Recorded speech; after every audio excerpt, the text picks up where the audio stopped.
लोग कहते हैं कि आप अदालत का फैसला क्यों नहीं मानते? अदालत क्या इस बात का फैसला करेगी कि यहां पर राम का जन्म हुआ था कि नहीं हुआ था?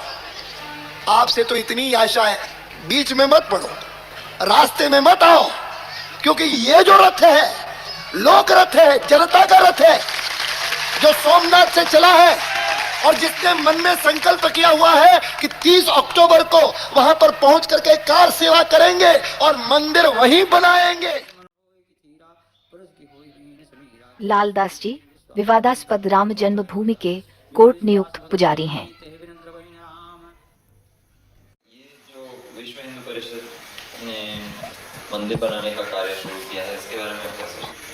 ये तो एक राजनीतिक मुद्दा है।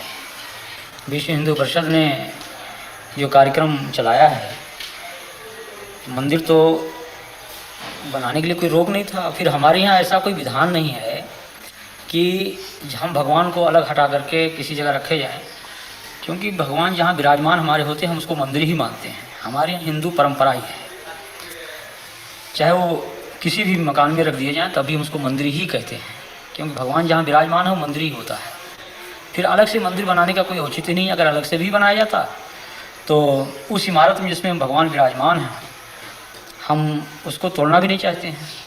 और जो लोग तोड़ना चाहते हैं वो इस मुद्दे को लेकर तोड़ना चाहते हैं कि पूरे हिंदुस्तान में एक तनाव की स्थिति पैदा हो और हिंदू मत जो है हमारे पक्ष में हो। उनको ये चिंता नहीं है कि कितना बड़ा जनसंहार होगा, कितने लोग मारे जाएंगे, कितने कटेंगे, कितनी बर्बादियाँ होंगी, या जो मुस्लिम बाहुल क्षेत्र में हिंदू रहते हैं उनकी क्या परिस्थिति होगी। हमारे देश के सामने तमाम ऐसी समस्याएं हैं। 1949 से आज तक किसी मुसलमान ने वहाँ कोई अवरोध नहीं पैदा किया, लेकिन जब इन्होंने यह नारा दिया कि बाबर के संतानों से खून का बदला लेना है, तब पूरा देश जो है वो दंगाग्रस्त हो गया और कम से कम हजारों लोग इसमें मारे गए, मौत के घाट उतार दिए गए। लेकिन तब भी इन लोगों ने जरा सा यह महसूस नहीं किया कि यह तनाव जो देश में फैल रहा है, हिंदू मुस्लिम की जो एकता आज हमारे देश में बनी हुई थी, तमाम मुस्लिम शासकों ने मंदिरों को जो जागीरें दी, आज जानकी घाट में माफीनामा मिला, हनुमानगढ़ी के बहुत से भाग मुसलमानों के बनाए हुए हैं, फकीर राम जी का मंदिर मुसलमानों का माफीनामा है। ये तमाम जो जागीरें मुसलमानी शासकों द्वारा मंदिरों में दी गई और अमीर अली और बाबा रामचरण दास के जो समझौते थे कि हम हिंदू और मुसलमान दोनों एक मिल करके रहेंगे, उसी जन्मभूमि के पाठ में 2 भाग किया गया कि एक तरफ मुसलमान नमाज पढ़ेंगे, एक तरफ हिंदू पूजा करेंगे। ये सारी बातें जो थी उस पर इन लोगों ने पानी फेर दिया। आप यहाँ कितने साल से हैं? करीब 35। तो आप पुजारी हैं यहाँ इस मंदिर के? क्या नाम है आपका? महंत भोला लाल। ये जो अभी हो रहा है इसके बारे में क्या सोचते हैं? पहले तो बहुत बढ़िया अयोध्या था, कोई अयोध्या में कोई बवाल नहीं था, बहुत कोई परिपंच नहीं था, भगवान को नगरी शांत स्वभाव था। अब तो बवाल चलता है। यहाँ पे मंदिर बहुत सारे हैं ना? हम मंदिर बहुत है, पुरानी जमाने के 5000 मंदिर रहे। और मस्जिद भी है यहाँ पुरानी? मस्जिद भी कई वो है। जब अंग्रेजों की जमाना था तो मुसलमान भी काफी था, कोनो आवाज बवाल नहीं होता था। अयोध्या के जिम्मेदार रहे मुसलमानों, जो अक्षर मियाँ नाम को था, पहले अयोध्या का जिम्मेदार था। ये अमावा कोठी है, ये सब मुसलमानी का था, ये सब पूरा मस्जिदें रहे। ये मणि पर्वत है जो कम से कब्र है, वहाँ करीब कोतवाली के पीछे वो मस्जिद भी है, वहाँ 9 के कब्र है। कोई बवाल नहीं था, कोनो परिपंच नहीं था। ये तो केवल वही राम जन्मभूमि के तब से बवाल शुरू होते। बस वो जब नैयर साहब रहे तब से, पहले कहाँ बवाल रहे हैं। भगवान जन्म लिया था, अभी नहीं मालूम कि ये घर में लिया कि वहाँ पर लिया कि वहाँ पर लिया कि वहाँ पर लिया कि वहाँ पर लिया, मगर भगवान अयोध्या में जन्म लिया। आज तक जो पूरे हिंदुस्तान के अंदर में इस तरह से दंगे फैलाए गए, ये मात्र एक सांप्रदायिकता का दंगा, कुर्सी और पैसे के लिए फैलाए गए, न कि ये राम जन्मभूमि के। मैं तो ये कहना चाहता हूँ मैं राम जन्मभूमि मंदिर का पुजारी हूँ। मैं बिल्कुल सत्य कह रहा हूँ आपसे कि आज तक विश्व हिंदू परिषद के लोगों ने वहाँ पर एक माला भी नहीं चढ़ाया, भगवान की पूजा अर्चना तक उन लोगों ने नहीं करवाया वहाँ पर। और कब बल्कि उन्होंने व्यवधान डाला। हमने हाई कोर्ट में रिट दायर किया और रिट दायर करके तब वहाँ की भोग व्यवस्था चालू करवाया। तो यहाँ की जनमानस ने कभी इसको स्वीकार नहीं किया, लेकिन इसमें कुछ किराए के साधु जिनको पैसा चाहिए, पैसे पर खरीदे गए, रामशिलाएँ घुमाई गई। उसके उन रामशिलाओं को उन लोगों ने अपना कमरा, अपना मकान बनाना शुरू किया और काफ़ी जनभावनाओं को उन्होंने दोहन करके और बड़ी बड़ी बिल्डिंगें तैयार कर ली। करोड़ों अरबों रुपए इन लोगों ने इकट्ठा किया, विभिन्न बैंकों में इन्होंने डाला और लाखों रुपया उन्होंने व्यक्तिगत अपने खाते में इन लोगों ने डाला। तो लोगों की हत्याएं हो जाएं, लोग नष्ट हो जाएं, इससे इनको कोई मतलब नहीं। इनको मतलब पैसा मिले, कुर्सी मिले। आज के धर्माचार्यों को कि आप क्या कहेंगे? हम तो इनको भौतिकवादी व्यवस्था का एक पोषक मानता हूं मैं। ये जो पूंजीपति कहते हैं कि हिंदू धर्म की रक्षा, हिंदू धर्म की रक्षा, मैं कह रहा हूं कि यहीं पर देश के पूंजीपति जो आज धर्म के, आज अशोक सिंघल को इस बात को जो कह रहे हैं कि हम बहुत बड़े राम के भक्त हैं, क्या राम का यही आदर्श है कि 90% लोग भूखों मरे?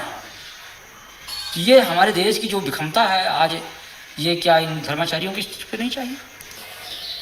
अगर आप बड़े पूंजीपति हैं, आपके पास पैसा है, आपके कहने में एक पूंजीपति समुदाय देश का है, तो उन पूंजीपतियों से पैसा लेकर के उन गरीबों में लगाइए आप, जैसे मदर टेरेसा कर रही है।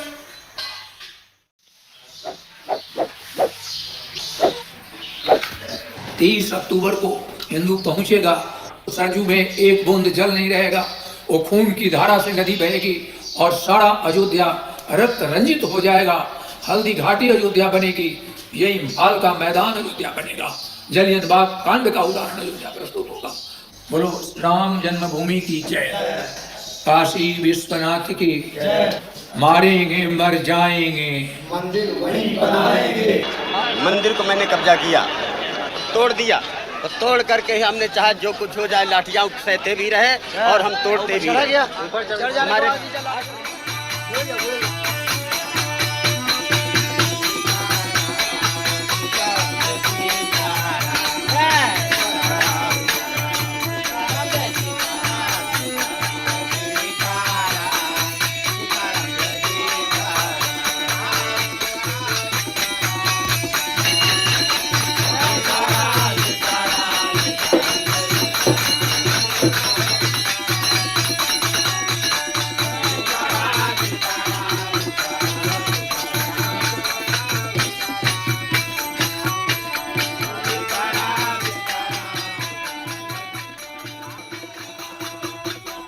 और अयोध्या ही नहीं बल्कि पूरे भारत की जनमानस को इसका विरोध करना चाहिए कि किसी की धार्मिक भावना पर ठेस नहीं पहुंचाना चाहिए।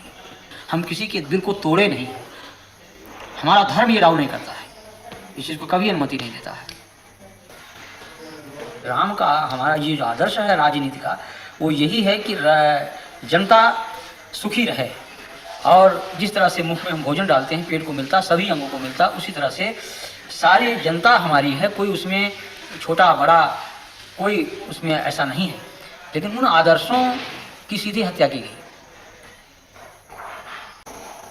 एक दोहा लिखा है आरण्य कांड में कि हरित भूमि तृण संकुल, समुझ पर ही नहीं पंथ, जिम पाखंड बादते लुप्त भये सदग्रंथ। जब घोर बरसात होती है, जितनी घास उग जाती है, जो सही रास्ते वो दिखाई नहीं पड़ते हैं, उसी तरह जिस तरह से पाखंडियों की बात से सही बात जो है छिप जाती है।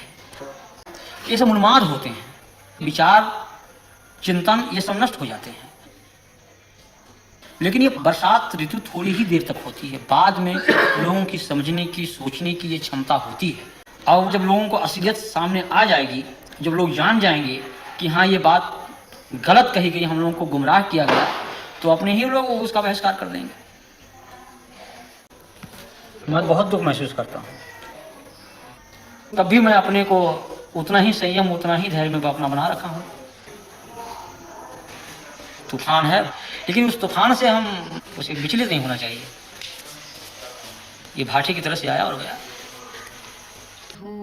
देखो जग बौराना, साच कहो तो मारन धावे, जगपतियाना, साधु देखो जग बौराना।